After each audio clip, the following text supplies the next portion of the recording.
Let's make Indonesian strong from home. Mari membangun Indonesia yang kuat dari keluarga melalui anak-anak kita tercinta. Apa kabar Smart Listener? Senang sekali saya Nancy Mokoginta bersama Anda. Dan pastinya kita akan kembali berbincang dengan Ayah Edu yang sudah hadir bersama saya. Apa kabar Ayah? Baik sekali, luar biasa Mbak Nancy. Setiap Sabtu itu pasti selalu luar biasa. Segar, karena penuh semangat. Penuh semangat. Pagi, hari keluarga. Hari keluarga, betul. Nah, kali ini kita akan coba kembali membahas topik-topik yang luar biasa. Kalau lalu kita sudah membahas topik yang menarik juga ya. Iya. Tidak ketinggalan juga. Pasti kita ingin tahu setelah kita memahami anak-anak kita. Betul. Pastinya problem yang akan kita hadapi sekarang yang akan kita bahas ini. Satu persatu ya. Satu persatu akan bisa terselesaikan ya. Betul sekali. Nah, kita akan bahas tentang bagaimana mengelola anak yang sedang mengalami tantrum. Iya. Tantrum ini bahasa yang lebih mudah kita mengerti apa ya? Iya, tantrum itu istilah dalam dunia psikologi ya. Kalau bahasa kita awamnya itu biasanya disebut sebagai anak yang sedang mengamuk ya. Wow. Anak kita kan kadang-kadang kalau minta sesuatu kemudian nggak terpenuhi, dia suka mengamuk gitu. Dan mengamuk itu kadang-kadang kalau kita tidak tahu bagaimana cara mengelolanya, kita jadi panik sendiri. Betul. Tidak hanya di rumah, kadang-kadang di rumah tetangga atau di pada saat mungkin bisa ini ya. Iya, masih bisa terkontrol ya. Tapi kalau di rumah orang atau misalnya di tempat umum, iya, orang tuanya jadi akan semakin panik. Dan kepanikan orang tua yang tidak tahu teknik mengendalikan anak ini akan membuat anaknya akan melakukannya secara berulang-ulang lagi. Oke, jadi ini juga perlu dipahami kenapa mereka melakukan hal itu. Dan juga mungkin para orang tua juga mencari jalan keluarnya bukan hanya sekedar mendiamkan saja ya. Tetapi bagaimana hal itu tidak terulang kembali ya. Betul, memberikan pemahaman sekali pada anak-anak kita. Iya, betul Mbak Nancy. Baik, nah sebelum kita memberikan pemahaman lebih dalam tentang anak-anak kita ini, kita akan simak terlebih dahulu ya. Ini ada satu ilustrasi, ada insert tentang kebiasaan 35. Nah, 35 diambil dari buku Ayah. Iya, dari buku Ayah. Tentang 37 kebiasaan buruk ya. Betul. Nah, mengumpan anak yang rewel atau feeding the dragon. Iya. Kita simak dulu bersama-sama.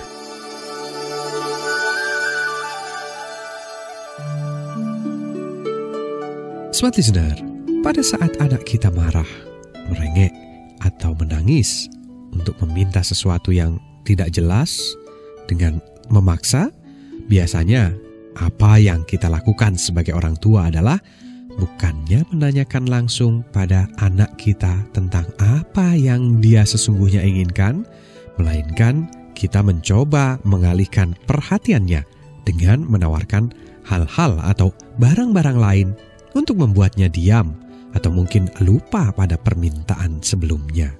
Contoh klasiknya adalah misalnya anak kita sedang memaksa untuk dibelikan mainan. Lalu dia merengek, marah, atau mungkin menangis. Kemudian apa yang kita lakukan?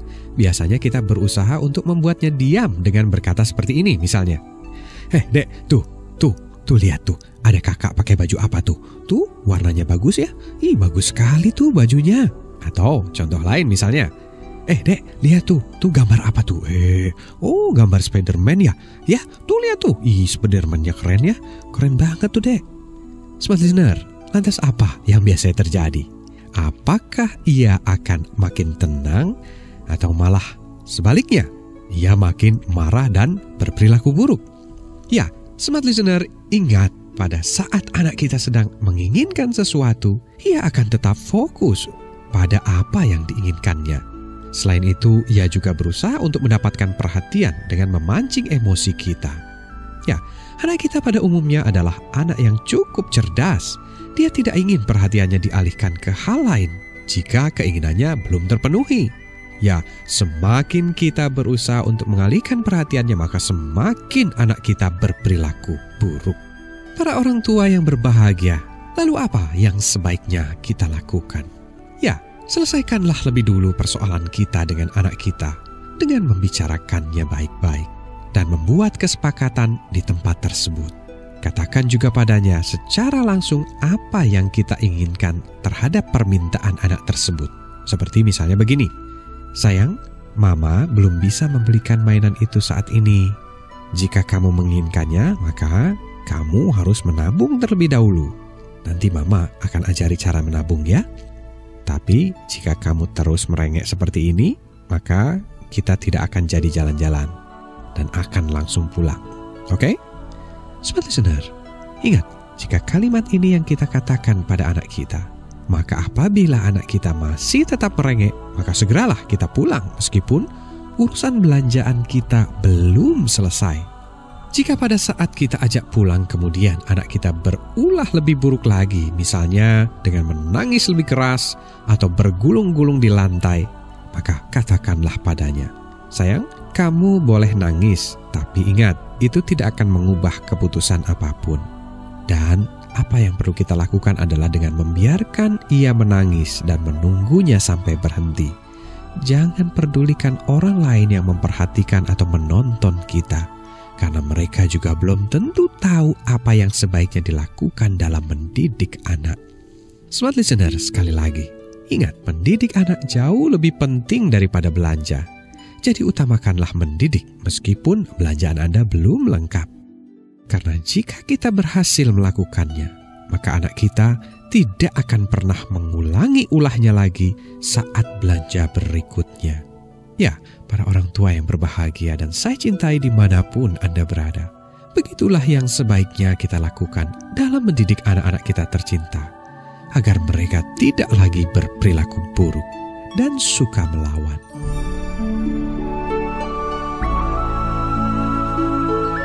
Kita baru saja menyimak satu insert kebiasaan 35, yaitu mengumpan anak yang rewel atau feeding the dragon. Nah, yang menarik kalau kita kaitkan dengan topik yang akan kita bahas, ini cukup penting ya, karena anak-anak memang tidak jauh-jauh dari rewel, tapi bagaimana menghandle atau mengatasinya ketika berada di tempat umum atau dimanapun berada ya. Iya, jadi tantrum atau mengamuk ini adalah termasuk dalam top 10 question.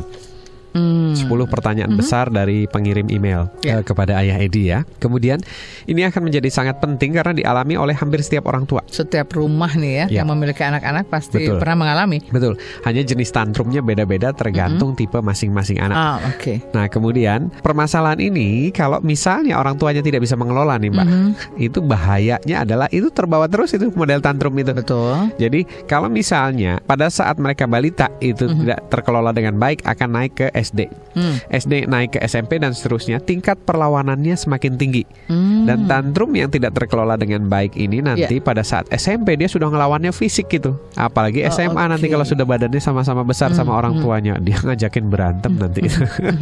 Jadi ini ibaratnya kalau kita melihat fase-fasenya, memang fase-fasenya setiap fase itu harus cair ya, harus cair, termasuk yang rewel ini ya. Betul, persis. Jadi nggak boleh ada fase yang tidak cair dan terbawa terus. Kalau terbawa terus nanti dia jadi yang disebut sebagai orang-orang yang ya bermasalah gitu. Kalau kita menemukan orang di kantor yang sebagian besar orang kantor nggak cocok sama dia, itu biasanya ada fase yang tidak cair itu. Ada bagian dari masa kecil yang masa ini kecil, tidak terselesaikan dengan baik nih ya. Betul. Misalnya saja kalau egosentrisnya tidak cair, jadi orang dewasa yang egois sekali seperti itu. Kemudian kalau tantrumnya nggak cair, jadi orang yang emosional gitu. Jadi kalau atasan cepat marah gitu ya, suka gebrak-gebrak meja, ngelempar laporan kita, itu adalah yang tantrumnya dulu tidak dikelola dengan baik. Tidak terselesaikan dengan baik. Ayah, kalau kita melihat dari kebiasaan 35 ini, anak-anak yang rewel tadi selain juga mungkin dari setiap fase perkembangannya tidak terpecahkan dengan baik, ciri atau tipikal anak yang mudah rewel ini. Jadi kalau kita lihat Mbak Nancy, setiap anak itu akan melewati atau akan mengalami periode tantrum. Jadi hampir semua anak. Cuma model tantrumnya beda-beda. Jadi ada tantrumnya, kalau kami menyebutnya anak-anak yang ceria atau anak-anak yang verbal ya, yang bicara, itu model tantrumnya adalah berteriak-teriak. Jadi model tantrumnya berteriak-teriak, mama gitu, aku nggak mau, Nah kalau anak yang satu lagi tipe leader ya, yang keras kepala itu, model tantrumnya itu mengamuk benar-benar. Misalnya dia dengan melempar, kemudian memukul, membanting, kadang-kadang dirinya juga dibanting atau dan sebagainya. Kemudian ada lagi anak-anak yang cenderung kami menyebutnya adalah anak tipe analisis atau melankolis ya. Dia tantrumnya itu ngambek. Ngambek itu nggak mau ngapa-ngapain, nggak mau makan, nggak mau, itu biasanya mogok cenderung gitu ya? Menyakiti diri ya tantrumnya. Memang cara mengamuknya dia seperti itu mungkin. Kemudian ya itulah kira-kira tipe tantrum yang paling berat dari semua tipe itu adalah tipe leader. Nah, kenapa? Karena leader itu secara instingtif dasarnya dia menyerang. gitu, dia agresif dia. Nah, jadi tantrumnya anak seperti ini biasanya yang kelihatannya paling paling heboh. Kalau dia tipe leader itu kadang-kadang kan berkombinasi ya, ke leader dengan misalnya verbal. Nah, kalau leader berkombinasinya dengan verbal, ya dia mukul juga, ya dia teriak juga gitu. Lengkap jadinya. Lengkap. Dan seringkali orang tua ini agak kewalahan dengan tipe yang leader sama yang tipe verbal tadi. Seperti itu karena dia orangnya ekspresif sekali. Betul. Semuanya diperlihatkan gitu. Betul ya. sekali. Dan lebih parah lagi nih kalau ternyata orang tuanya itu tipenya lemah begitu ya, tipenya pasrah gitu, seperti pragmatis gitu ya, mudah dikalahkan. Dan itu biasanya cenderung saya menemukan anak-anak tantrum yang sulit diatasi itu apabila orang tuanya tipenya lemah, tidak tegas seperti itu. Nah, bagaimana juga kalau tipe orang tuanya sama-sama kerasnya, akan lebih parah lagi ya? Kalau sama-sama kerasnya biasanya terjadinya seperti ini. Kalau sama-sama kerasnya biasanya terjadi sama-sama keras, pertempurannya makin sengit. Kecuali kalau orang tua tahu caranya. Gitu. Kalau kita tahu caranya, maka orang tua yang keras ini akan jauh lebih berhasil daripada orang tua yang lemah. Oh, oke. Gitu. Jadi kenapa anak-anak yang tantrum ini itu dia biasanya, jadi kalau kita lihat nanti ya struktur otak ya, itu pada saat seorang anak itu tantrum, maka otak yang berfungsi itu adalah otak reptil. Kalau alam itu adalah alam bawah sadar. Pada saat otak reptilnya itu aktif, maka dia pergerakan tubuhnya, iramanya semua seperti seekor reptil ya, mengamuk dan sebagainya. Kemudian bahasa yang dia bisa terima juga bahasa reptil, jadi bahasa langsung satu arah gitu. Jadi contohnya begini ya, kalau anak sedang tantrum jangan banting gitu. Nah, padahal otak itu pada saat tantrum atau otak reptil tadi tidak mengenal kata jangan gitu. Dia hanya mengenal satu patah kata. Jadi bahasa kita pun kalau pada saat anak tantrum itu harus stop, berhenti, diam, duduk gitu. Hanya satu saja ya. Satu patah kata dan sifatnya perintah. Jadi tidak ada tidak ada jangan. Karena gitu. justru nanti begitu dibilang jangan dibanting malah justru dibanting. malah dibanting. Ya. Seperti itu karena sifat dasar otak reptil itu tidak mengenal kata jangan. Tapi pada saat otak highly order thinking itu kita kenal kata jangan. Jangan duduk, jangan berdiri, jangan buang sampah, itu kenal. Tapi pada saat otak reptil yang sedang aktif, kata jangan itu tidak dikenal. Wah, ternyata menarik juga ya, bukan dari hanya sisi karakternya saja atau tipikal dari anak dan orang tua, tetapi juga kita perlu mendalami banyak hal juga tadi ya. Cara kerja otak. Betul sekali, Mbak Nancy. Bagaimana mungkin lingkungan membesarkan dia, pola asuh dan pola didiknya. Anak kita ini kan sebuah ciptaan ajaib ya, ciptaan mahakarya ajaib dari Tuhan yang kita harus pahami secara holistik atau secara utuh gitu. Jadi tidak bisa kita pandang dia hanya sebagai mesin saja. Karena reaksi-reaksi tubuhnya itu bersumber dari alam pikirannya, dan alam pikiran itu direpresentasikan melalui cara kerja otaknya. Jadi yang harus kita kuasai dulu adalah pada saat anak tantrum ini otaknya sedang bagaimana sih gitu. Jadi supaya kita bisa masuk ke otaknya, bagaimana caranya kan gitu. Oke, berarti kita perlu mempelajari penyebab-penyebabnya ya. Betul sekali. Oke, nah apa saja penyebabnya? Kita akan coba gali lagi bersama Ayah pastinya ya. Ayah, apa hal mendasar yang menjadi penyebab anak ini menjadi tantrum atau rewel ya? Rewel gitu ya. Banyak sih Mbak, penyebabnya itu banyak sekali ya. Biasanya kalau pada anak-anak itu yang paling dominan adalah sakit atau tidak enak badan. Kita juga orang dewasa kalau ketika kita sedang kurang nyaman kondisinya pasti juga akan mudah ya. Mudah. Tersulut emosinya. Iya betul. Kemudian yang kedua itu kalau nggak sakit lapar. Jadi anak-anak itu kalau lapar itu jarang ngomong, tantrum gitu langsung. Kemudian yang ketiga itu biasanya ngantuk Mbak.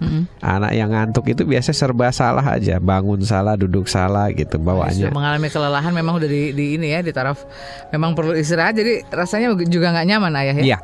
Jadi itu adalah penyebab alamiahnya ya. Kemudian yang lain adalah disebabkan karena biasanya faktor komunikasi. Jadi faktor komunikasi itu maksudnya apa? Si anak itu belum bisa mengkomunikasikan apa yang dia inginkan. Kadang-kadang dia sudah bisa mengkomunikasikan tapi si orang tua tidak menangkap maksudnya. Gitu, karena bahasa usia anak-anak misalnya ya. Nah ini biasanya cenderung memicu anak untuk menjadi tantrum Nah, ini biasanya tantrum itu sering terjadi pada saat anak-anak belum bisa bicara. Betul, jadi dan pada saat dia belajar bicara. Ada perbedaan keinginan ini ya? Ya, persis sekali. Jadi perbedaan keinginan yang tidak terkomunikasikan.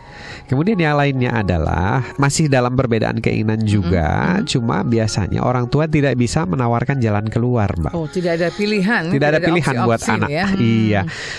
Ini ciri-cirinya adalah kalau kita sering menyebut atau berkata pokoknya gitu. Pokoknya ya. Jadi orang tua yang biasa mengucapkan kata pokoknya itu akan sering menyebabkan anaknya tantrum. Nah, ini perlu kita sadari bersama. Sifat orang tua yang dua-duanya sama keras ini juga sumber utama tantrum.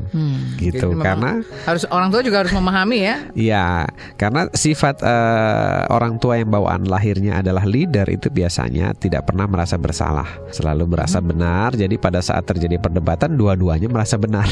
Nah, ini jadi sumber tantrum. Sulit untuk mencari jalan keluar ya. Iya, seperti itu. Dan sifat lemah orang tua dan anaknya keras ini juga menjadi memicu tantrum yang tantrum yang kronis ya, berkelanjutan terus gitu. Baik, yang menarik Ayah, ini bisa terjadi bukan hanya saat fase-fase egosentris dari mereka 3 tahun sampai dengan mungkin masuk SD, bisa sampai terbawa misalnya SMP, SMA atau bahkan juga mungkin sudah dewasa ya. Oh iya Mbak, ya, jadi anak-anak ini kan mulai belajar tentang kehidupan itu sejak bayi ya, sejak bayi. Kemudian mereka melewati fase-fasenya secara normal, termasuk diantaranya fase egosentris dan egosentris. Pada fase egosentris ini biasanya mayoritas tantrum terjadi. Pada saat egosentrisnya itu tidak berhasil kita cairkan, maka tantrumnya atau mengamuknya ini akan terbawa ke fase berikutnya, ke fase berikutnya akhirnya sampai besar jadi anak yang mudah marah. Misalnya begini ya, kita di kantor atau mungkin di jalan terutama ya, kita sering melihat orang-orang yang kan gampang ngamuk, gampang marah gitu. Itu biasanya fase-fase tantrumnya tidak berhasil dicairkan secara baik.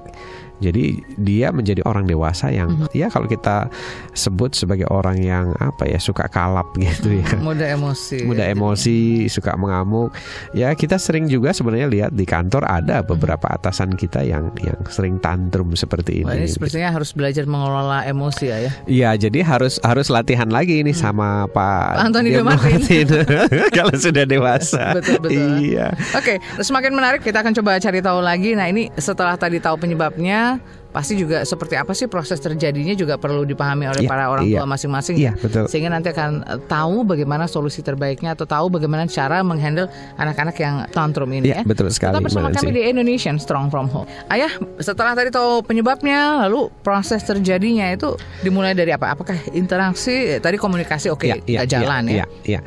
Jadi begini Mbak Nancy, apa yang kita alami setiap hari sebagai manusia itu kan proses interaksi namanya. Betul. Jadi kita berinteraksi seperti saya sama Mbak Nancy sedang berinteraksi, orang tua dengan anak, kita dengan teman dan sebagainya.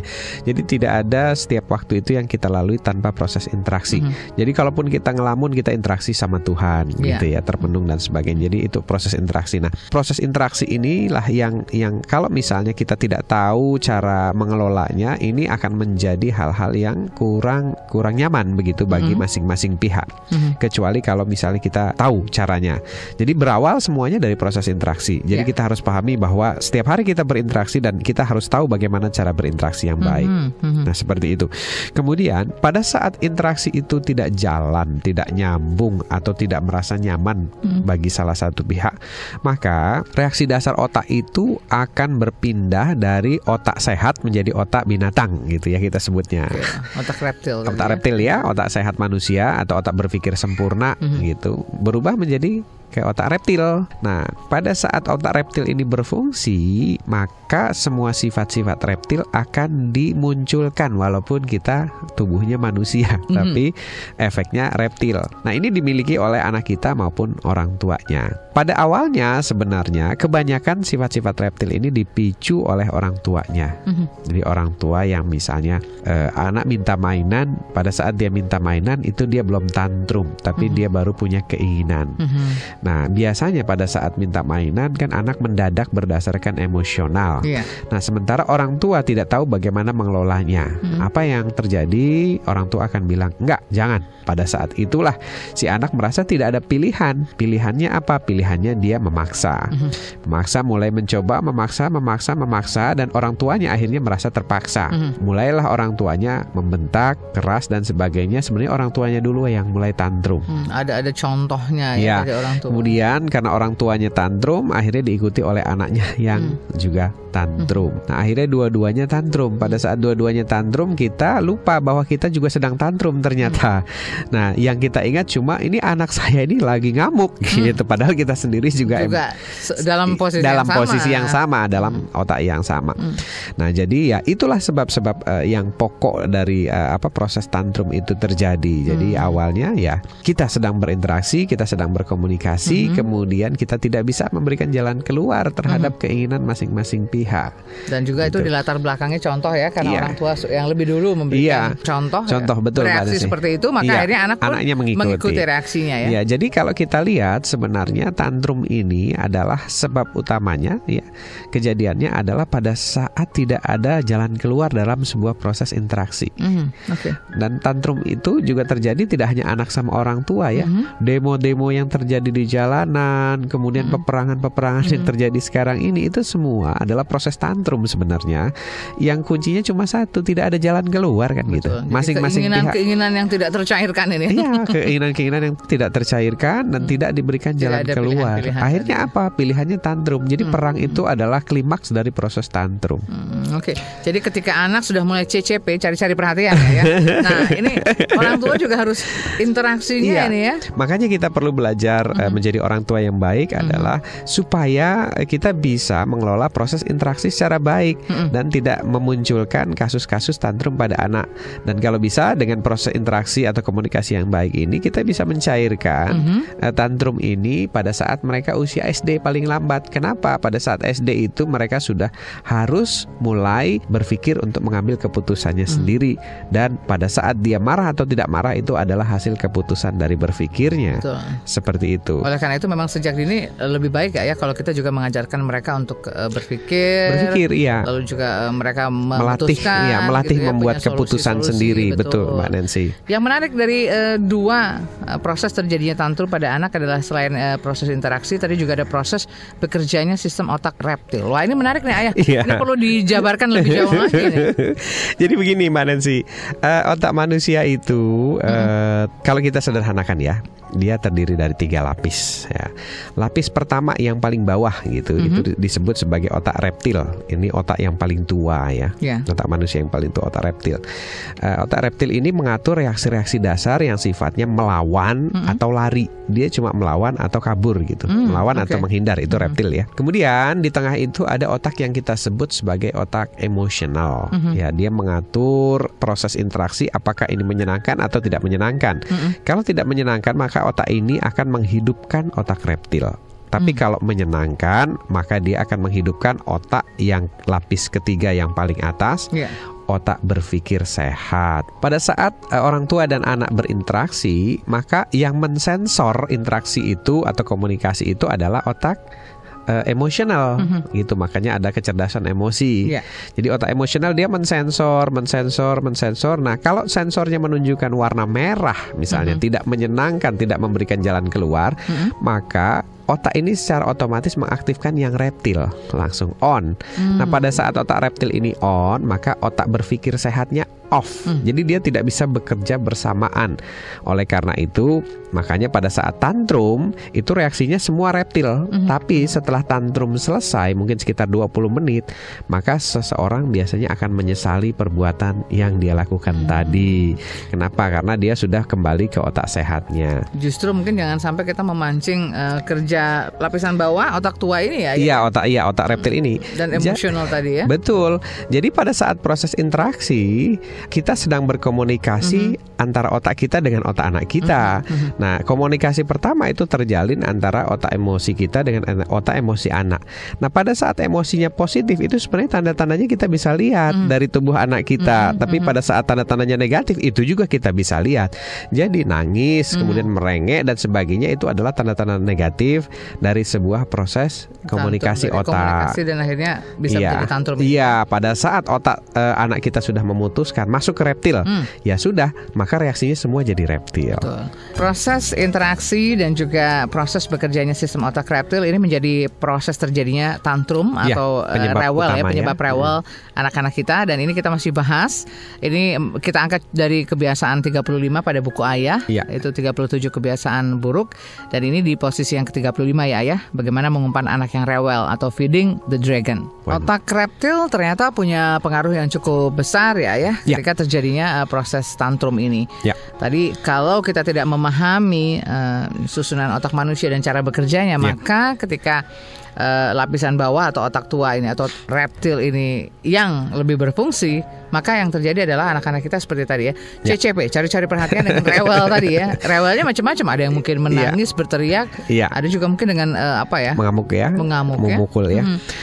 Jadi sederhananya begini ya, kalau kita ingin menyederhanakan masalah ini adalah yang pertama, ini disebabkan karena perbedaan keinginan anak dan orang tua tapi tidak terkomunikasikan. Contohnya misalnya si anak ini lapar tapi dia biasanya nggak bisa menyampaikan. Nah terus mulailah dia nangis, kemudian pada akhirnya nangis kita nggak ngerti kan kenapa dia nangis, akhirnya tantrum. Nah kalau dalam kasus seperti ini, pada saat anak tantrum, cobalah kita lebih sensitif kepada anak. Coba lihat ini apakah jamnya makan, apakah perutnya kempes gitu kan, kelihatan gitu. Nah kemudian contoh lain adalah misalnya pada saat anak mengantuk atau dia sedang tumbuh gigi misalnya. Nah ini dia sedang tumbuh gigi, setiap suruh makan nggak mau gitu, tapi orang tuanya karena udah jam waktunya makan, ini dipaksa terus makan dan sebagainya. Nah ini akan menyebabkan si anak jadi tantrum. Oleh karena itu makanya untuk faktor yang pertama ini ya, keinginan yang tidak terkomunikasikan, kalau bisa kita lebih aktif dan lebih sensitif mencari tahu apa sebabnya. Apakah sebabnya anak ini sakit gigi atau sakit perut gitu, atau mungkin ngantuk atau mungkin apa gitu ya. Kalau lama-lama kita sensitif biasanya udah hafal itu, oh ini anak saya lagi ngantuk nih. Kalau seharian dia belum tidur, biasanya kalau udah mau tidur gitu, serba salah dan sebagainya. Kemudian yang kedua adalah keinginan tanpa jalan keluar. Jadi kalau yang tadi kita harus lebih sensitif ya, jadi orang tua, kalau sekarang kita harus belajar mencari jalan keluar bagi anak. Jadi ini biasanya tantrum yang terjadi misalnya ada dua keinginan tapi kita nggak bisa memberikan solusi. Contoh saja, kita punya satu TV, kita punya acara favorit. Anak kita punya acara favorit. Nah kebetulan jamnya sama. Biasanya rebutan channel ya, dan orang tua biasanya merasa superior dan memaksa anak. Ini efeknya apa? Anaknya tantrum. Ya seperti itu. Kemudian misalnya lagi si anak sedang main, kemudian orang tuanya ingin anaknya belajar sekarang juga gitu. Biasanya kalimat yang pokoknya tadi, pokoknya mama gitu ya dan sebagainya, akhirnya tantrum gitu. Kalau misalnya kita tidak memberikan offering, tidak mengajari anak bagaimana memilih-milih keputusan dalam memecahkan masalah tadi. Atau misalnya yang sering juga terjadi kalau kita pergi bersama anaknya minta dibelikan. Ada hal sesuatu yang menarik, maka dia akan bereaksi untuk minta. Jarang sekali orang tua yang memberikan offering atau misalnya tawaran strategis pada anak, tapi kebanyakan ya pokoknya gitu. Pokoknya. Nah kalau sudah pokoknya mulai tantrum itu, mulai gejala tantrum muncul. Ya. Yang paling mendasar adalah sebenarnya komunikasi ya, interaksi itu ya, interaksi dilandasi sebuah komunikasi. Ya, maka akan terselesaikan. Ada solusinya lah ya. Iya betul sekali Mbak Nancy. Jadi proses mendidik itu mungkin ya 70% atau sebagian besar itu adalah proses komunikasi. Seni berkomunikasi. Bagaimana supaya kita berbicara pada anak itu masuknya ke hati, kemudian dari hati dikirim ke otak berpikir sehat. Nah, tapi apa yang terjadi karena kebanyakan kita bukan komunikator yang baik, biasanya proses komunikasinya itu masuk ke telinga, mental lagi keluar. Yang sering disebut mama nggak pernah didengerin sama kamu. Nah itu terus yang kedua adalah masuk sih ke hati, tapi di hati itu membuat goresan, bukan jadi membuat menyakitkan justru yang terjadi dan sebagainya. Maka lahirlah reaksi reptil tadi. Oke. Ternyata banyak juga yang menjadi permasalahan perbedaan keinginan ya yang tidak menjadi jalan keluar. Nah kalau kita tahu tiap anak itu berbeda, kita memahaminya, maka model tantrum ini juga pasti berbeda-beda ya. Iya, seperti tadi di awal kita pernah bahas ya, atau sudah bahas bahwa tantrum seorang anak itu modelnya macam-macam, gayanya macam-macam, sangat dipengaruhi oleh tipe mereka. Tipenya, ya. Ada, kami membaginya misalnya yang paling sederhana yang kita sudah kenal adalah tipe sanguin, atau tipe anak yang ceria, atau tipe anak yang suka ngomong. Ini tantrumnya biasanya sambil teriak-teriak begitu, sambil ngomel-ngomel. Nah, ada lagi tipe yang kita sebut sebagai leader, atau tipe kita sebutnya sebagai tipe keras kepala gitu ya. Ini biasanya tantrumnya ini yang paling serem ini. Ya, dia tidak hanya teriak tapi mukul, guling-guling dan sebagainya. Nah, kemudian ada lagi tantrumnya misalnya mengunci diri, ngambek, diam, nggak mau ngapa-ngapain, mogok makan, mogok ini. Nah, itu juga termasuk jenis tantrum. Tipenya adalah tipe untuk anak melankolis. Jadi karena seringkali yang paling menyeramkan itu adalah tantrum tipenya seorang leader atau anak yang keras, maka kita seringkali menganggap bahwa yang dimaksud tantrum itu adalah tipe leader saja, padahal semua bisa mengalami tantrum. Begitu.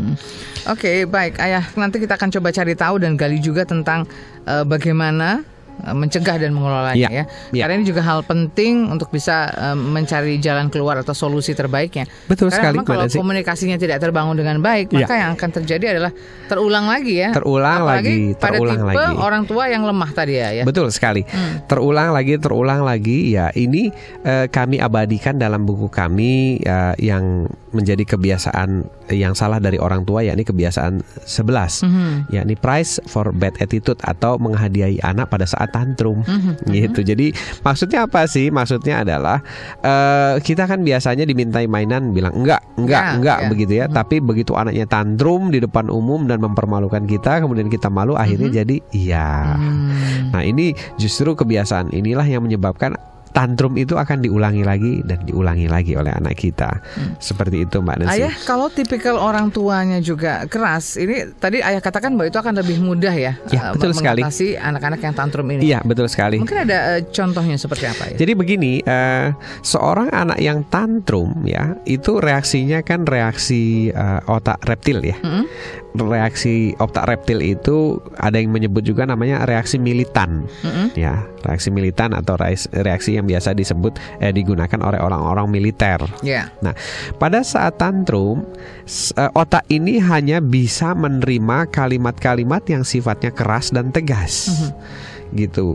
Jadi kalau misalnya anak yang tantrum kita gunakan kalimat-kalimat yang tidak militan gitu, biasanya dia malah tambah semakin keras tantrumnya. Jadi misalnya anak kita lagi tantrum, ya sayang jangan ya, nanti ya mama begini ya, begitu ya, kita berputar-putar dengan penuh kelembutan. Karena ini dihasilkan oleh otak reptil, maka reaksi reptilnya itu tidak mempan dengan cara seperti itu. Kenapa orang-orang militer itu menggunakan reaksi militer? Karena memang yang sedang dikembangkan itu adalah reaksi serang, serbu, dan lari kan gitu. Militer kan gitu, serbu atau lari. Atau dengan kata lain, kalau kita bicara otak, ini yang sedang dikembangkan adalah otak reptilnya. Pada saat anak tantrum itu perilakunya dikendalikan oleh otak reptil. Oleh karena itu, pada saat kita mendidiknya, kita menggunakan bahasa otak reptil tadi. Nah, apa sih bahasa otak reptil? Iya, apa sih bahasa otak reptil? Nah, otak reptil itu baru bereaksi terhadap kalimat-kalimat yang diucapkan di atas 11 atau 12 desibel. Ya, apa sih? Gitu ya? Apa sih 12 desibel? Contoh ya, siap-siap nih, duduk, diam. Gitu ya. Nah, itu 12 desibel. Nah, kemudian yang kedua, dia hanya bereaksi pada kalimat-kalimat perintah langsung. Jadi kalau kita bilang jangan mukul gitu ya, atau jangan teriak gitu. Nah, dia akan teriak. Tapi kalau kita bilang diam gitu, pengganti jangan teriak, dia akan diam. Ini saya praktekkan sama anak saya nih. Langsung gitu. Saya lihat reaksinya. Makanya kalau kita tahu tekniknya, wah anak saya lagi ada di otak reptil nih. Saya bilang, "Diam, Mbak." Diam otomatis. Wah, ajaib begitu ya. ajaib. Sains otak itu memang benar-benar ajaib gitu. Saya sampai terkagum-kagum. Begitu ternyata reaksi cara bekerja otak reptil. Oleh karena itu kalau militer itu kan biasanya menggunakan kalimat-kalimat yang di atas 12 desibel ya. Nah, itu yang memang tegas ya, dan satu kata saja ya. Iya, jadi rumusnya adalah 1 tegas, kemudian singkat, kemudian kalimat perintah langsung, keempat konsisten. Empat hal ini akan menyebabkan anak-anak yang bereaksi reptil ini bisa kita kelola gitu untuk kembali kemana? Kembali ke otak sehatnya dia. Seperti jadi itu, Mbak Nancy. Iya. Baik, Ayah, waktunya kita akan mendengarkan laporan khas Smart FM. Sudah 1 jam kita. Waduh, nggak kerasa ya. Kita akan tahu juga bagaimana informasi yang terjadi di sekeliling kita. Mudah-mudahan semuanya tetap masih berpikir sehat ya. Mudah-mudahan ya, nggak masuk ke reptil ya. Betul, kita akan tetap bersama Anda dan kita akan kembali membahas mengelola anak yang sedang mengalami tantrum bersama Ayah Edi di Indonesian Strong From Home. Kita masih membahas tentang bagaimana mengelola anak yang sedang mengalami tantrum. Iya. Ada banyak penyebabnya, lalu juga ada bagaimana proses terjadinya. Tadi sudah dijabarkan oleh Ayah.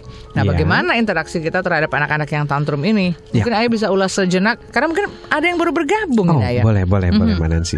Tantrum itu adalah dalam istilah awamnya anak yang sedang mengamuk, dan biasanya ini dialami oleh setiap orang tua yang punya anak kecil ya. Dan kalau misalnya anak itu mengalami tantrum, artinya dia melalui fase yang alamiah. Jadi memang alamiah tantrum itu, hanya permasalahannya apabila fase ini tidak terkelola dengan baik, mengamuk atau tantrum ini akan terbawa terus ke tingkatan usia berikutnya. Jadi penting sekali bagi kita untuk mengelola dengan baik fase tantrum anak ini supaya cair. Nah, cairnya ke arah mana? Cair ke arah berpikir positif untuk mengambil keputusan. Atau anak itu kalau misalnya cair tantrumnya atau fase tantrumnya, dia akan setiap kali mengambil keputusan dengan penuh pertimbangan dan pikiran. Nah, kemudian tantrum ini apa penyebabnya? Ya, penyebabnya faktor terbesar adalah komunikasi. Jadi komunikasi, apa sih komunikasi itu? Pada saat kita berinteraksi, misalnya si anak belum bisa berkomunikasi dengan baik. Ya, misalnya dia baru belajar ngomong. Nah, sehingga kita tidak mengerti apa yang diinginkannya. Kita tidak mengerti, dia frustasi, kita juga frustasi. Nah, dua orang yang frustasi ini akan menyebabkan anak kita jadi tantrum. Contoh yang pertama ya, contoh yang paling klasik adalah misalnya pada saat anak kita lapar. Nah, dia nggak bisa bercerita bahwa dia lapar, taunya dia nangis. Betul, karena belum bisa berkomunikasi ya. Ya, kemudian yang sering terjadi juga kalau lagi mau ngantuk ya. Ngantuk itu anak nggak bisa bilang dia ngantuk, pokoknya ya rewel ya. Rewel ya. Oleh karena itu, selaku orang tua kita perlu jeli mengamati kira-kira kalau anak kita tantrum ini apa sih penyebabnya, dan kita bantu dia untuk mengatasi penyebab tadi, untuk memberikan jalan keluar. Betul. Kemudian tantrum yang lain itu disebabkan karena proses komunikasi, ya anak sudah bisa bicara ya, tapi kita pada saat berkomunikasi itu menggunakan metode otoriter. Jadi apa kemauan kita saja dengan kalimat yang paling klasik adalah pokoknya gitu ya. Nah, ini sama dengan tantrum yang disebabkan oleh interaksi yang tidak ada jalan keluar. Seperti itu. Oleh karena itu, kita harus belajar bagaimana mengelola komunikasi kita kepada anak-anak kita supaya prosesnya itu nyaman di anak-anak dan tidak membawa mereka ke arah proses tantrum. Oke, nah pastinya Ayah untuk bisa mencegah dan mengelola anak yang tantrum ini kan diperlukan sebuah komunikasi yang baik ya. Betul. Menjalin komunikasi yang cukup sehat. Nah, seperti apa itu? Kita coba simak dulu ya. Ada insert ya Mbak ya. Iya, bagus ini ya. Rise for Bad Attitude berikut ini.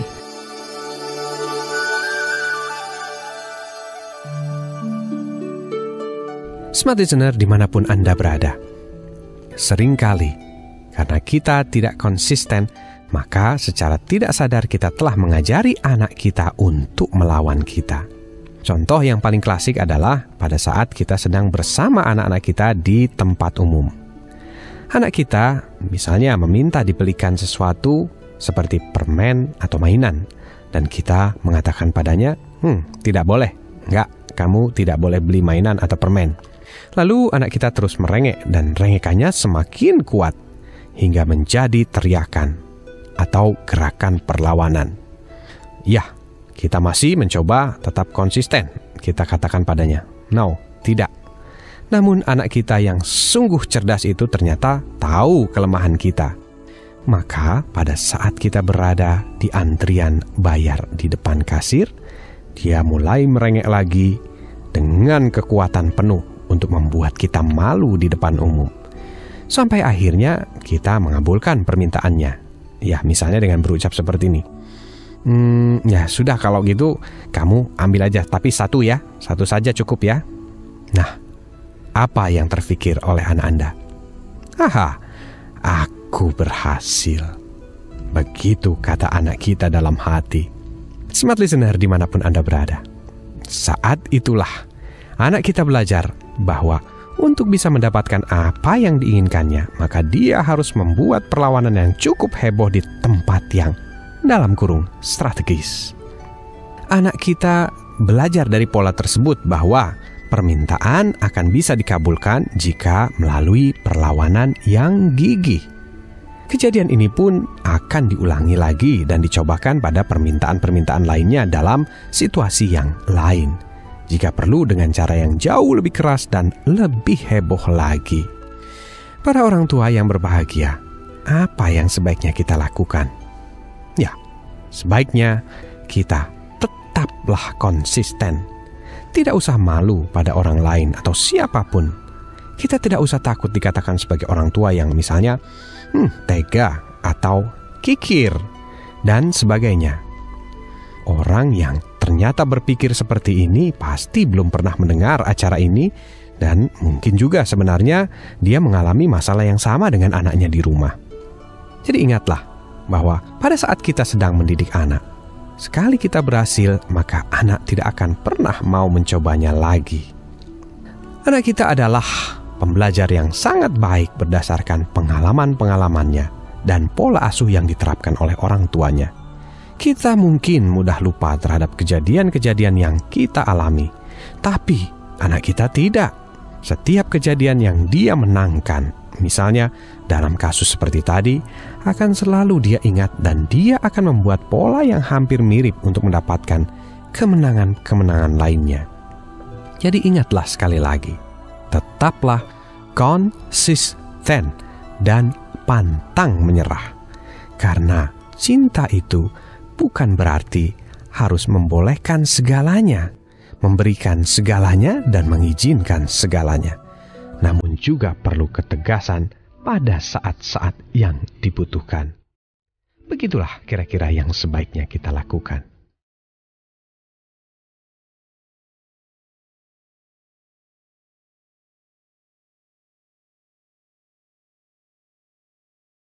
Smart Listener, kita baru saja menyimak insert atau juga ilustrasi kebiasaan 11 yang ada di buku Ayah, yaitu tentang Price for Bad Attitude. Mungkin boleh diingatkan lagi nih orang tua yang mungkin sudah baca bukunya Ayah 37 kebiasaan buruk ini, kebiasaan ke-11 ini apa ya? Ya. Mungkin ada yang lupa nih ya. Ya, kalau bukunya sedang kita pegang, coba kita lihat lagi. Nah, di situ ada kebiasaan 11 adalah memberi hadiah pada saat anak kita tantrum. Ya, contohnya begini, pada saat anak kita ajak jalan-jalan, misalnya dia meminta sesuatu. Nah, kemudian orang tua biasa bilang jangan, enggak, pokoknya enggak. Nah, kemudian mulai anaknya merengek. Kemudian habis merengek dia mulai memaksa. Habis memaksa kita bilang tetap pokoknya enggak. Nah, kemudian anak kita biasanya nyari selah. Selahnya di mana nih? Nah, di tempat kasir dan sebagainya, mulai dia mengamuk. Nah, kemudian pada saat mengamuk dia berusaha mempermalukan orang tuanya. Itu biasa itu. Pada saat anak tantrum seperti itu, dia berusaha menyerang ego orang tuanya. Nah, pada saat itulah biasanya orang tua menyerah. Akhirnya dia bilang gini, ya sudah, kalau gitu boleh ambil tapi satu. Nah, dari sinilah mulai si anak belajar bahwa kalau misalnya ingin mendapatkan sesuatu, dia harus tantrum. Nah, harus jadi tadi ya. Betul sekali. Harus CCP, cari-cari perhatian tadi ya. Jadi dalam hal ini cara mendidik begini bukannya kita mencairkan fase tantrum dia supaya tidak terbawa, tapi justru memupuk dia untuk menjadi anak yang tantrum terus-menerus. Baik. Seperti Ayah, itu. saya belum menyerah ini untuk belajar lagi lebih banyak ya tentang memahami anak yang tantrum ini. Dan juga Smart Listener juga masih penasaran. Bagaimana kalau tadi tanda-tandanya tidak terbaca ya? Ya kan kalau misalnya mengantuk atau apa, dia sudah ada isyarat atau tanda-tanda yang mudah kita pahami. Bagaimana kalau tanda-tanda itu tidak terjadi? Nah, ini bagaimana kita juga memahami mereka? Betul sekali. Kita akan bahas selepas beberapa pesan berikut. Nah, bagaimana Ayah kalau tanda-tanda ini tidak kita baca nih ya, misalnya dia nggak lapar, dia nggak sakit, apa yang harus kita lakukan? Oke. Kalau tadi kita bicara lapar atau sakit ya, kita harus lebih aktif ya, mencari tahu. Tapi kalau tidak, misalnya tiba-tiba saja anak ini mulai tantrum ya, mulai mengamuk begitu. Lantas apa yang harus kita lakukan? Yang pertama, tidak usah panik. Kenapa? Karena proses tantrum ini adalah proses yang akan dialami oleh setiap anak dalam fase egosentris. Fase egosentris itu apa? Usia balita. Oke. Ya, batita sampai balita. Nah, saya punya pengalaman nih sama anak saya yang pada fase balitanya seperti biasa sering tantrum begitu ya. Nah, pada saat anak kita tantrum, apa yang perlu kita lakukan? Yang pertama adalah sebelum kita menggunakan bahasa 12 desibel, nah kita gunakan bahasa yang selalu meminta dia untuk bicara, menyampaikan apa maunya.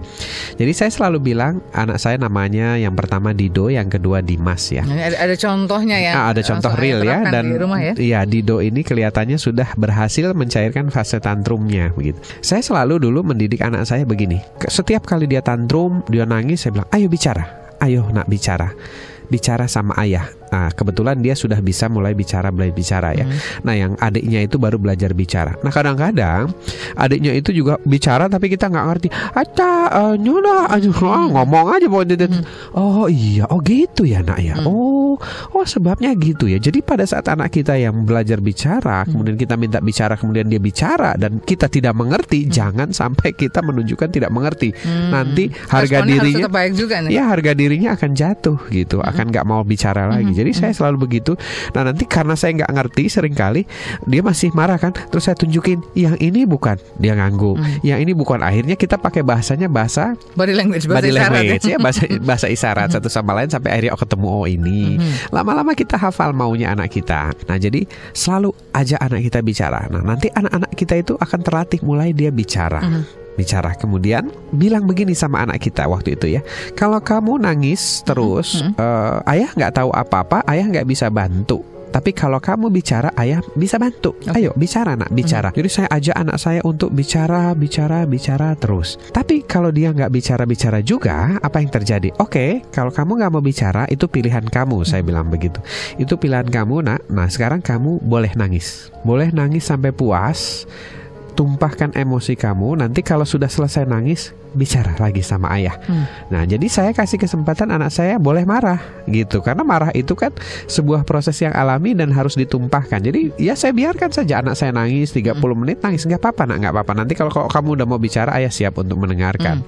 Saya latih anak saya seperti itu. Kalau misalnya tantrumnya sudah mulai naik ya, tantrumnya mulai tinggi dan mulai merusak, biasanya gejalanya seperti itu. Mulai lebih agresif. Ya, mulai lebih agresif, maka baru saya terapkan tingkat keduanya. Jadi ada eskalasinya, Mbak. Tingkat 1, ada tingkat 2. Eskalasi tingkat 2-nya biasanya saya bilang, Dido diam, atau Dido duduk, atau Dido ini gitu. Biasanya dia langsung kaget, dek gitu, langsung dia ngikutin perintah saya gitu. Kalau saya bilang diam, itu ajaib Mbak, anak yang lagi nangis itu langsung set gitu ya, berhenti. Saya sampai terkagum-kagum dengan sebuah analisis otak reptil ya. Ternyata begitu cara kerjanya otak reptil. Cuma kalau misalnya saya sudah menggunakan fase 2 dengan menggunakan 12 desibel, itu kan keras ya. Habis begitu nanti kalau dia sudah diam pelan, kemudian dia tantrumnya sudah reda dan kembali ke otak sehat, nah itu langsung kita dekati dengan cara yang sangat manusiawi, bahasa halus, kita peluk, apresiasi apa yang sudah dia coba lakukan. Betul sekali. Kemudian kita bisikan dan sebagainya dan sebagainya. Nah, sampai anak ini terbiasa dengan pola-pola tidak menggunakan tantrum sebagai bahasa komunikasinya dia. Nah, ini anak saya yang pertama sudah masuk ke 5 tahun, yang kedua itu 3 tahun lebih dikit, hampir 4 tahun. Nah, yang pertama ini masa tantrumnya sudah mulai cair. Yang kedua hampir cair. Nah, pada saat cair ciri-cirinya begini. Saya juga takjub gitu ya. Belum sampai 5 tahun anak saya. Jadi kalau saya menggunakan bahasa 12 desibel gitu ya, kadang-kadang kan saya menggunakan 12 desibel ke adiknya gitu. Langsung kakaknya bilang, ayah terlalu keras. Ayah terlalu keras gitu. Dia juga mengingatkan kita ya. Iya, ayah terlalu keras. Oh, saya sering bilang, oh ya maaf ya nak ya, maaf ya Dido ya. Bahasa ayah keras ya. Segini keras ya nak. Kalau segini Iya segitu. Sampai begitu Mbak. Wah saya sampai geleng-geleng kepala ngelihat saya peluk anak saya gitu ya.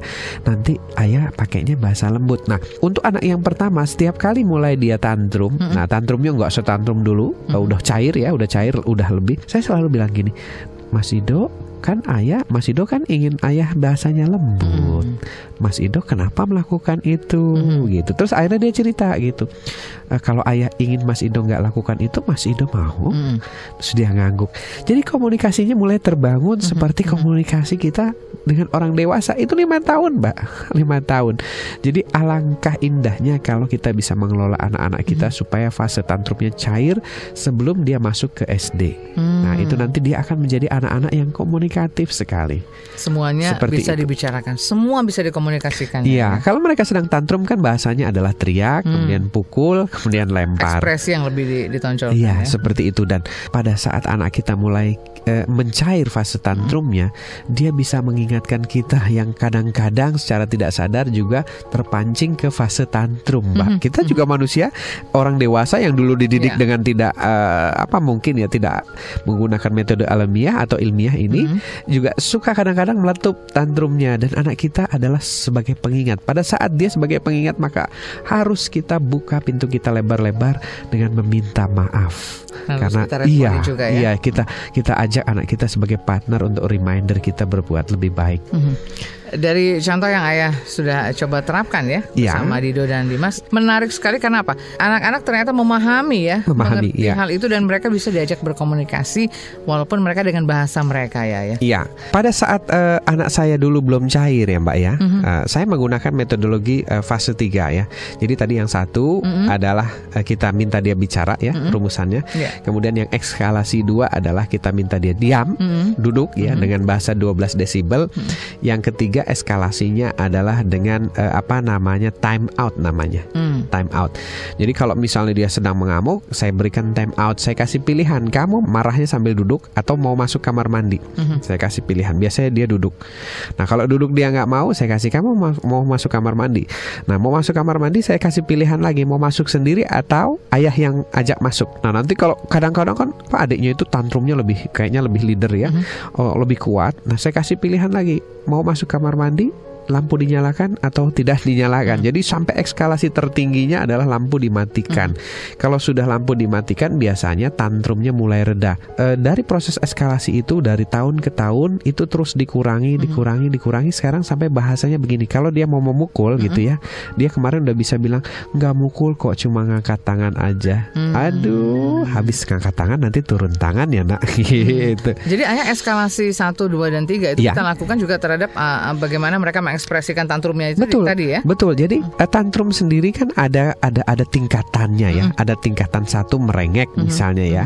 Gitu. Tingkatan kedua memaksa, tingkatan ketiga yang lebih parah nih, yang melawan dan mulai mengamuk. Nah kalau sudah eskalasinya tingkatan ketiga, maka reaksi kita adalah menggunakan bahasa desibel ya, diam, duduk. Kayak kita kasih pilihan, kamu mau A, B atau C. Jadi namanya metode time out. Di 9911 itu digunakan juga dilakukan juga. Nah time outnya kita pilih sesuatu yang bisa, satu tempat yang bisa memberikan kesempatan pada anak untuk menyalurkan tantrumnya. Betul. Dan orang tua juga mungkin masih bisa mengawasi ya, masih bisa mengawasi. Kontrol kita ya. Iya. Dan di kamar mandi itu kan ada aturannya ya. Misalnya di kamar mandi, kalau ternyata tantrum itu bisa selesai di kamar mandi, itu untuk 3 tahun 3 menit, 5 tahun 5 menit kan ada aturannya. Dan itu saya perhatikan gitu. Nah itu berpengaruh Mbak, berpengaruh. Memang perubahannya tidak begitu seketika ya. Anak itu mempelajari sebuah pola dan proses. Tapi saya amati betul anak-anak saya itu mencair gitu. Jadi kalau batu es itu mencair gitu. Yang dulunya keras sekali, saya sampai bilang, ini Mas Dido nih dulu bukan main ya Bunda ya. Saya bilang gitu, sekarang luar biasa ya Bunda, saya bilang begitu. Justru karena sudah tercairkan dengan baik sejak dini, maka mereka juga bisa menggunakan pola komunikasi yang baik, sehingga semuanya bisa terselesaikan. Dan nikmatnya apa ya? Kita sama anak-anak kita makin akrab dan dia makin tahu disayang orang tuanya dan dia sayang sama orang tuanya. Jadi kalau mobil saya jauh ya baru datang gitu, mobilnya kerjuk itu udah berlarian bukain pintu. Lucu Mbak, kalau di filmin itu lucu. Ada konsistensi dan komitmen juga ya dari orang tuanya ya pastinya ya dibutuhkan. Iya pastinya. pastinya itu ya. Jadi di buku 37 kebiasaan itu menjelaskan orang tua harus apa saja yang dilakukan. Atau kalau misalnya kita sudah melakukan hal buruk, mana yang harus dirubah, seperti itu. Oke.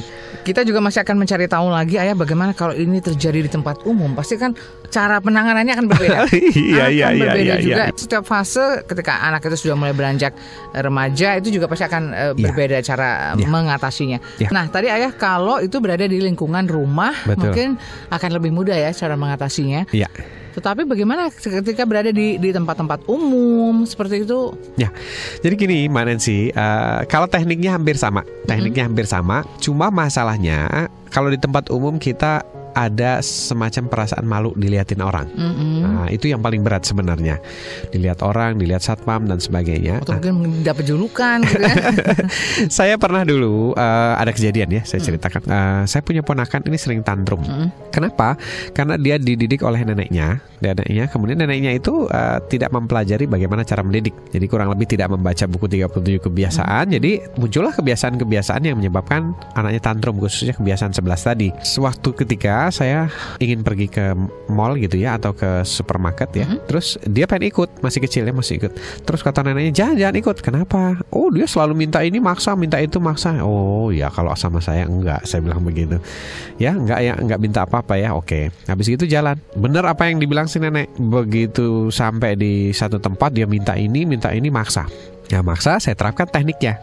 Yang pertama tekniknya saya bilang, tadi perjanjiannya kita tidak beli ini. Jadi kita akan tepati janji kita. Saya bilang begitu. Kalau kamu biasa sama mbah gitu ya, saya bilang, mbah bisa maksa, sama om nggak bisa paksa gitu. Oke, sekarang om bilang kita tidak beli ini. Nah, kalau kamu maksa silakan, kamu mau apa ekspresinya. Kalau mau nangis, ayo sini dulu, keluar dulu, nangis dia kan wah nangis. Habis nangis dia rupanya nggak mempan ya, saya biarkan nangis. Habis nangisnya lama gitu, mulai guling. Saya biarkan. Wah, orang semall itu nonton. Saya bilang, Pak, ini ponakan saya lagi ngedidik ya, nggak apa-apa, Bapak mau lihat boleh, mau nonton boleh, silahkan. Saya biarkan. Saya tunggu itu sampai 45 menit Mbak, proses tantrumnya tadi lama sekali, tapi saya tetap tunggu. Jadi saya tunggu sampai dia mulai nangisnya tuh tersedak-sedak, dari nangis teriak-teriak sampai tersedak-sedak gitu. Akhirnya sudah biasanya seorang anak yang tantrum kalau dia kalah gitu ya, dalam artian bahwa dia akhirnya cair, dia mulai mengibarkan bendera putih. Nah, kode-kodenya adalah dia mulai pura-pura ngajakin ngomong, pura-pura mendekat ke kita dan sebagainya. Nah, kalau itu sudah diberikan kode-kode itu, maka kita langsung, ya kamu anak baik, kamu udah diem sekarang, kamu begini-begini ya, nanti nggak lagi begitu gitu, percuma.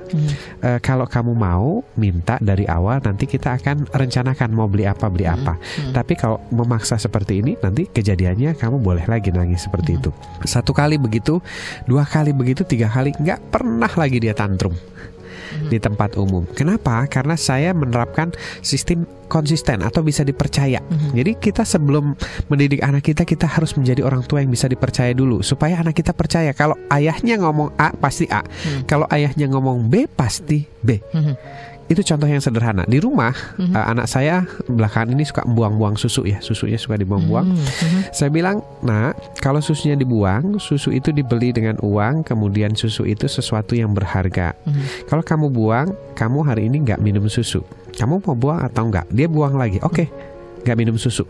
Mulai dia nangis tantrum ya, minta susu dan sebagainya. Saya bilang, Bunda jangan kasih susu, sampai ditahan gitu, sampai akhirnya dia diam sendiri dan mengerti, nggak minta susu seharian, besok baru minum susu. Nah, sekilas kita melihat ini proses sepertinya kejam gitu, tapi tidak. Buat anak ini adalah sebuah pembelajaran, pola pembelajarannya. Kalau polanya itu kita lakukan seperti itu, dia mulai mengapresiasi susu dan kelihatannya dia mulai berhati-hati sama susu, mulai diminum dan sebagainya. Berarti mereka juga belajar menghargai sesuatu ya? Iya. Jadi kalau di tempat umum dan sebagainya, intinya adalah kita buat perjanjian sama dia, kemudian tepati perjanjian itu dan tepati ucapan kita pada saat buat perjanjian. Contohnya begini, kalau perjanjiannya, kalau kamu nanti tantrum atau kamu rewel, kita pulang, gak jadi belanja. Dan pada saat dia tantrum, kita langsung pulang. Itu harus dilakukan walaupun kita belum belanja. Kenapa? Belanja itu bisa kapan saja, kita bisa ulangi lagi. Tapi kalau tantrum gara-gara belanja kita akhirnya ngalah sama anak yang tantrum, maka dia akan selanjutnya tantrum lagi dan kita akan makin kewalahan. Menguji konsistensi konsistensi kita juga dan komitmen yang sudah dibuat tadi. Persis sekali. Dan anak-anak kita adalah jagoan-jagoan penguji orang tuanya. Sebenarnya anak kita konsisten, tapi dia penguji. Kalau kita konsisten, dia jauh lebih konsisten lagi. Kalau kita nggak konsisten, dialah pengingat bagi kita. Dia akan coba lagi. Ya, seperti itu. Oke, Ayah, bagaimana menghadapi kalau hal ini terjadi pada anak kita yang sudah SD atau mungkin SMP, SMA bahkan? Ini kan agak-agak sedikit sulit, pasti tekniknya juga agak sedikit berbeda ini, Ayah. Iya, itulah dia kenapa saya mengajak para orang tua untuk mencairkan fase tantrum ini pada saat mereka TK atau SD. Kalau sudah SMP, itu perlawanannya makin keras. SMP adalah batas akhir pencairan tantrum anak. Kalau sudah di atas SMP, biasanya saya agak nyerah. Kenapa? Karena mereka sudah ngajakin adu fisik seperti itu. Kristal gitu ya. Iya, kalau sudah SMP atau sudah SMA dan seterusnya, itu biasanya cuma cara-cara reptil yang mempan buat dia. Makanya kebanyakan anak-anak yang tantrum dan sangat dahsyat itu kebanyakannya dimasukin ke sekolah-sekolah militer. Dididik secara militer ala otak reptil, baru mereka kembali lagi down gitu. Jadi modelnya kalau begini dipukul, kalau ini di ini dan sebagainya, dan saya tidak melakukan itu. Jadi pihak-pihak tertentulah yang mengetahui metode reptil ini, ya biasanya kami menyarankan ya dibawanya ke sana. Oleh karena itu kita punya batas sampai SMP, dan buku saya yang kedua itu bicara tentang itu. Jadi jangan sampai batas SMP ini terlewati, kalau nggak kita menyesal sendiri nanti. Mari kita cairkan, dan buku kedua ini adalah melatih kita bagaimana berkomunikasi yang mencairkan fase tantrum. Supaya sampai SMP itu sudah tidak terjadi lagi. Kalau misalnya seperti anak saya 5 tahun situ tantrumnya sudah cair, aduh, mendidik anak itu nikmat sekali. Tiap hari lebih, itu ini Ayah, iya, lebih komunikatif, nyaman, lebih dialogis. Betul. Ya, seperti itu Mbak Nancy kira-kira. Ayah, kalau hal ini juga terjadi di sekolah, ini pasti penanganannya seperti apa yang harus dilakukan? Ini bukan hanya orang tua, barangkali guru juga terlibat ya, Ayah? Kalau di sekolah begini ya, seorang anak tantrum itu kan dua sebabnya ya. Yang pertama itu adalah proses komunikasi tanpa jalan keluar. Yang pertama itu adalah proses komunikasi yang kita tidak pahami, bahwa ternyata itu sebenarnya fitrah. Yang kedua adalah proses komunikasi tanpa jalan keluar. Jadi kalau di sekolah kita lihat dulu nih, makanya sekolah kami adalah sekolah yang berbasiskan fitrah anak. Pada saat anak tantrum, maka kita baca tanda-tandanya dari tantrum ini sebabnya apa.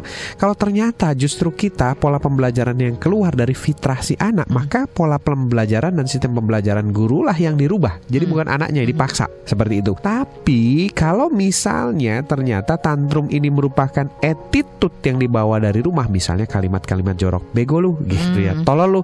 Nah, ini adalah sebuah proses tantrum yang harus diperbaiki melalui metode tadi yang saya jelaskan, yang 12 desibel, yang begini-begini, ya itu metode itu, sampai dia akhirnya memahami dan mengembalikan diri ke proses yang lebih baik lagi. Jadi di sekolah kami memisahkan dua hal. Yang pertama adalah kami membidik apakah sistem yang salah atau anak yang salah ini. Kalau sistem yang salah, sistemnya yang harus diperbaiki. Dan mayoritas yang kita evaluasi pertama dulu adalah guru dan sistem.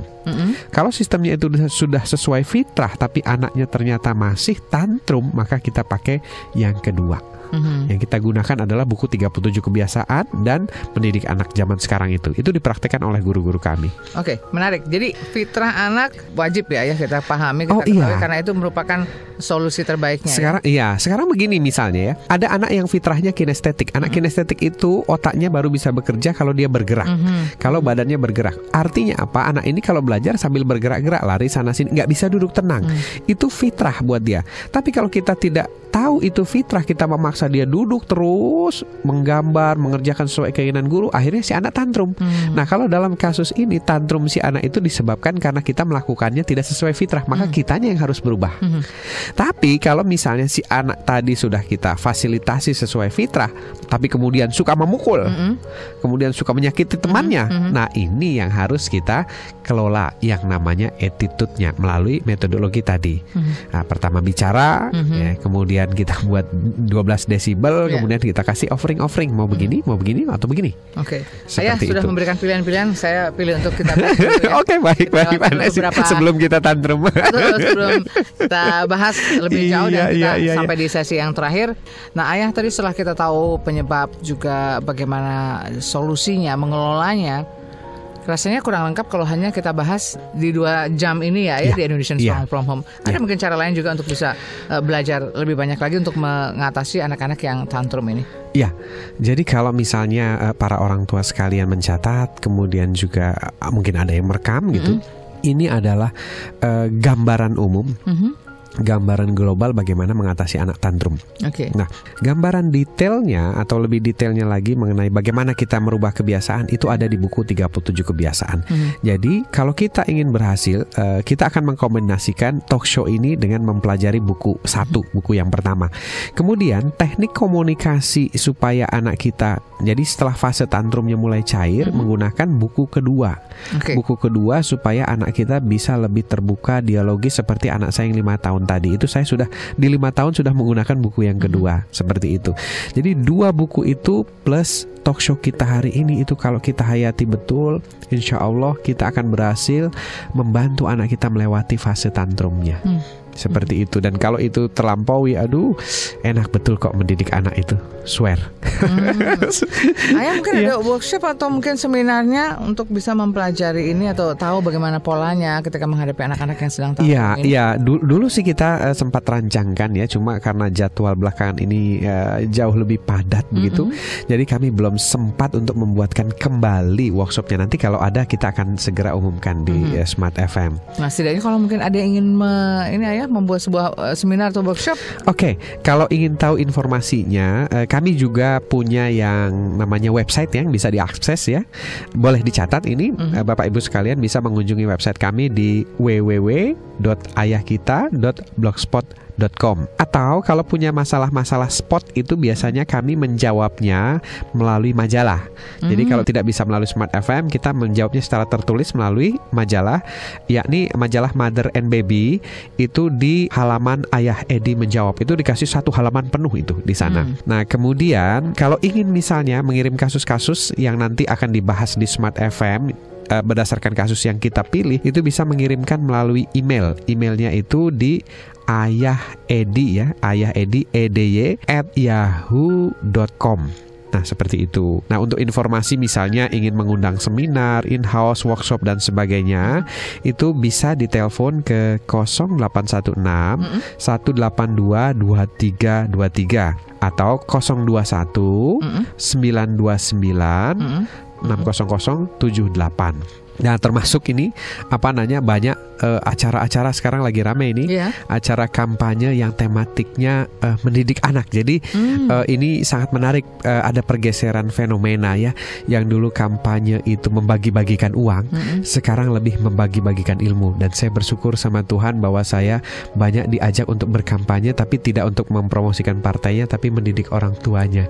Seperti ini bagian itu. Daripada kepedulian visi dan misi juga.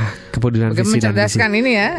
Jadi betul. Saya juga juga terkaget-kaget begitu. Sempat orang partai atau orang atau caleg dan sebagainya berpikir ke arah sana, tapi saya bersyukur kepada Tuhan bahwa fenomenanya sekarang sudah berubah. Kalau dulu membagi-bagikan uang mungkin atau apapun ya, berhura-hura, bergoyang pinggul dan sebagainya, ternyata sekarang ada juga yang berinisiatif untuk menyelenggarakan parenting seperti ini gratis bagi para pendengarnya, dengan efek mudah-mudahan nanti ingat begitu ya dengan penyelenggaranya begitu. Paling tidak kan Ayah, pendidikan mendasar adalah dari rumah ya. Betul sekali. Hal-hal yang pastinya juga dibutuhkan di seluruh rumah, di seluruh keluarga ya. Iya. Jadi kalau misalnya ini program-program ini bisa lebih banyak diselenggarakan, khususnya bagi orang-orang yang kebetulan punya dana ya, bagi masyarakat pedesaan atau masyarakat yang menginginkan ini tapi tidak mampu untuk menjangkaunya, ini akan sangat baik sekali. Baik, Ayah, dari perbincangan yang menarik yaitu tentang mengelola anak yang sedang mengalami tantrum atau rewel ini, betul.